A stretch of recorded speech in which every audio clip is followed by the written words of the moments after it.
Ukushona kukaSesethu sekuqubule imibuzo ngezokuphepha njengoba engumfundi wesithathu ukushona kule nyuvesi emasontweni amathathu. Umama wakhe ubenethemba lokuthi ngelinye ilanga uyothola iziqu. I'm not coping at all. I'm not coping at all.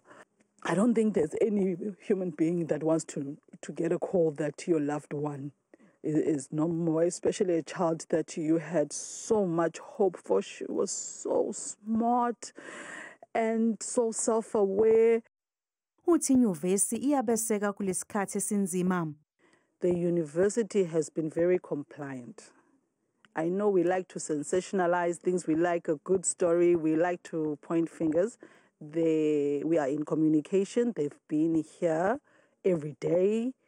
Abafundi abaningi ikakhulukazi labo abangahlala ezindaweni zenyuvesi ezihlala abafundi lapho kwenzeke khona ezinye zalezi igameko sebezokalise ukukhathazeka ngokuphepha kwabo. Njengoba kwenzeka le ukuthi kushona abantwana, like how come kube ne-res ese-Summerstrand, knowing very well ukuthi i-Summerstrand ayikho safe, then kuleyo res leyo awekho ama-security. Inyuvesi iNelson Mandela ayikaphenduli mayelana nalesi gameko.